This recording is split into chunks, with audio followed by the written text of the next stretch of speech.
BMW has been building cars for well over a century now. And if you're watching this when it goes up, you'll either have just seen or be about to see some of the finest creations it ever made at the Festival of Speed presented by MasterCard. In that time, it's built some incredible machines, cars that have inspired children and battled on track, but which do we think are the best? Well, let's find out. Before we begin, if you do enjoy this video, if you look at these cars and go, yeah, bloomin' love those, please do remember to give it a like and then, subscribe to the channel, hit that bell icon, and you'll make sure that you see absolutely everything we ever do here on YouTube. Now, let's start with the BMW 303. The BMW 303 was not the first car that BMW ever built, but it basically ripped up the BIMA rulebook as was. It could be argued that this was the first proper BMW driver's car. It had the first straight-six engine in its class. It was the largest car BMW had ever built, and it was the first car to wear that iconic kidney grille. Yep, this is the modern BMW Ground Zero. Okay, so that massive engine was 1.1 litres. Hardly the M4's blown 3 litre, but still for the fledgling company, pretty impressive. Designer Fritz Fiedler had just joined the brand and brought innovation with him. The 303 had a light tubular steel frame chassis, a new axle design, higher quality suspension, and direct rack and pinion steering. As a result, the 303 weighed just 750 kilograms, which, with its mighty 30 horsepower, meant it could do all of 55 miles an hour. The next year, the 315 arrived, identical in every way except for having a 1.5 litre 34 horsepower engine and the ability to pass 100 kilometers an hour. An early M car? You could buy the 303 as a saloon, 4-seater convertible, 2-seater sports convertible, or a touring car, all direct from the factory with no need to commission one of those pesky coach builders. Or you could also still buy the chassis and have someone else design your ideal BMW. 2,300 were built.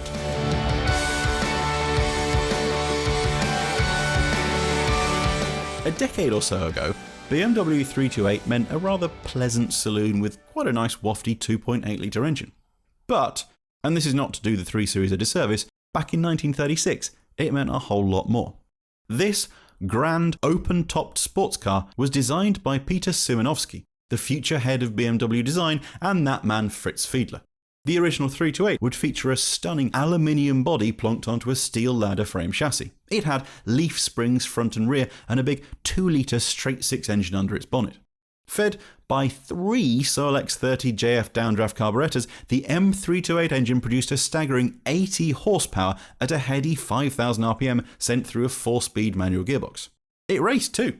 The 328 won its very first race, the 1956 Nürburgring Eifelrennen, in the hands of Ernst Henn, before following that up with more than 100 class wins in just 1937, including the RAC TT. In 1938, it won the TT again and added the Alpine Rally and the Mille Miglia. 1939, another TT and the Le Mans 24 Hours. Just to prove how good it was, nearly a decade later, Frank Pratt won the 1948 Australian Grand Prix in a 328, a full 8 years after production had ceased in 1940. Even with a war in the middle, that's still pretty impressive. Only 464 328s would be built over its 5-year production, but the impact was profound.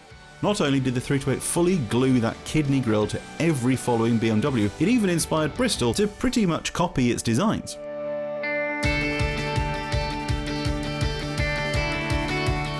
This could possibly be the most beautiful car BMW has ever made. Quite possibly. The 507 was conceived to make BMW's American importer Max Hoffman happy. He wanted a convertible model to sit in the middle market, just under the expensive Mercedes-Benz 300 SL, but above MG and Triumph's more affordable fare. Derived from the relatively humble 501, 502 and 503 saloons, the 507 was handed BMW's aluminium alloy 3.2 litre overhead valved V8 rather than a straight 6. A pair of Zenith carburetors fed it to create 150 horsepower through another 4-speed manual. That meant the 507 would hit 62 miles an hour in 11.1 seconds and top out at 122 miles an hour. But the 507 had a problem. Production costs meant that rather than being relatively affordable, it actually cost $10,300, which is roughly $93,000 today. And, even though it looked incredible, had a powerful engine, and many a celebrity owner, including Elvis himself, it flopped. Only 252 507s were ever sold, including one to John Surtees. Hoffman had hoped to sell 5,000 a year, and instead of a boom, the car left BMW on the brink of bankruptcy. The 507 was very quickly consigned to the history books. But fear not, they are loved today. In fact, the car that John Surtees owned sold for £4 million at the Festival of Speed presented by MasterCard in 2018. I'd call that redemption.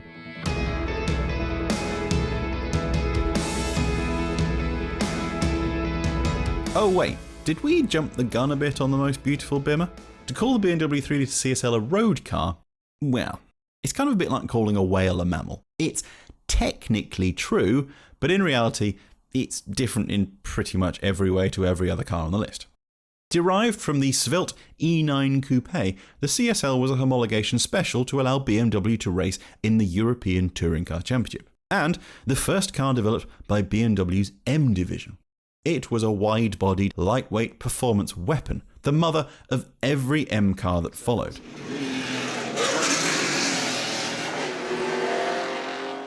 The L in CSL stood for Licht, or light. And to live up to that name, BMW used thinner steel in the body, aluminium alloy in the doors, bonnet and boot lid, and replaced those heavy glass side windows with perspex. While European models also ditched the soundproofing and a lot of unnecessary trim, the 500 cars that made it to the UK retained that, and the stock electric windows and E9 bumpers.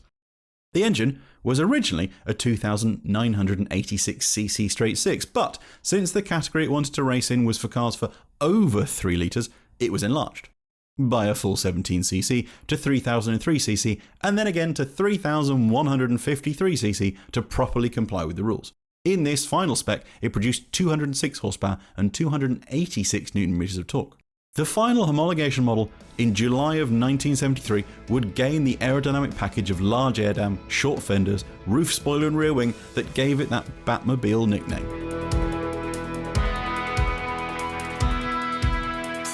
Ooh, not the prettiest BMW ever, but quite possibly the coolest one ever to run on the road.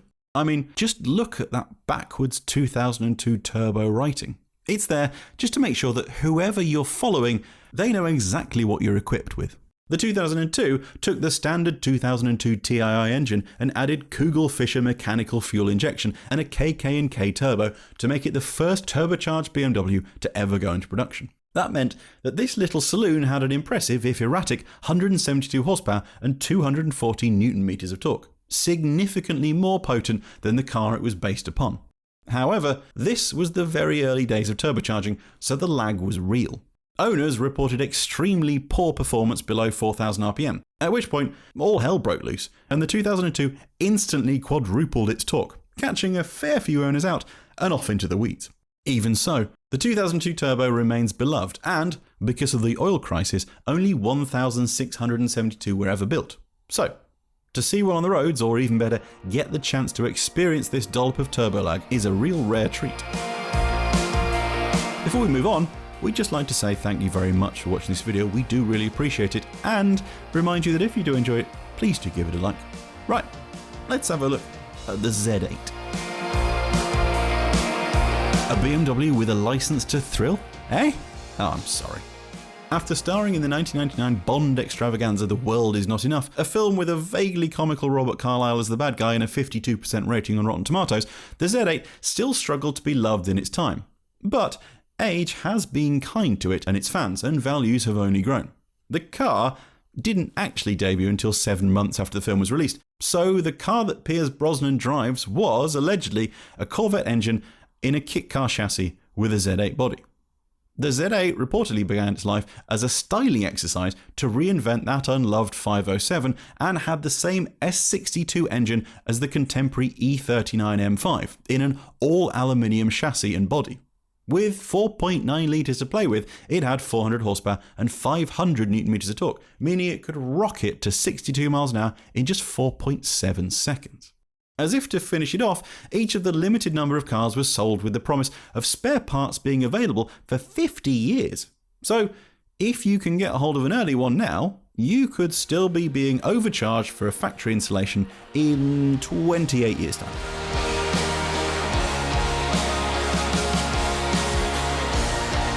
Yeah. Sorry about this. No matter what you think of SUVs, the X5 has to be on this list.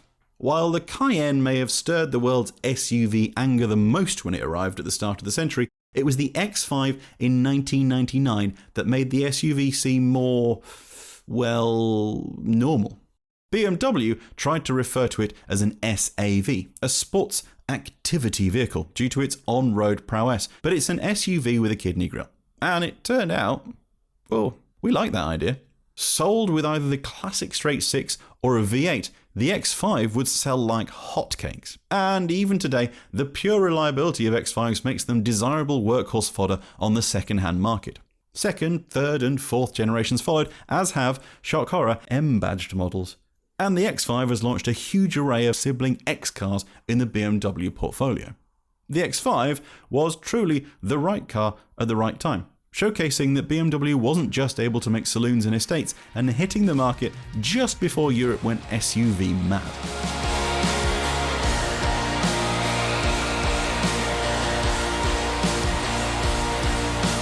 And now we go from right car at the right time to right car at very much the wrong time. Few cars are as maligned and forgotten as the i8. Like Audi's quirky A2, the i8 was actually well ahead of its time, but perhaps just too far in advance of the zeitgeist. Nowadays, the idea of a hybrid supercar, well, it's just normal. But in 2013, it was an oddity, and its styling looked like nothing else, and it still manages to do so today, nearly a decade later. With its battery power, the i8 could hit 62 miles an hour in just 4.4 seconds and had an all-electric range of 34 miles. After several modifications, the final i8 had a little 1.5-litre turbocharged engine added to those hybrid motors to make 374 horsepower and 570 Nm of torque. It was discontinued in 2021 just after sales passed the 20,000 mark, making it, actually, the world's best-selling plug-in electric sports car. Not only outselling any rivals, outselling them combined. The i8 might be the slightly forgotten supercar of its day, but we're pretty sure its day is going to come back very, very soon. Those then are 8 of BMW's greatest road cars of all time. But what have we missed out? You're going to say the E30 M3, but that may be coming up on a future list. Let us know in the comments below.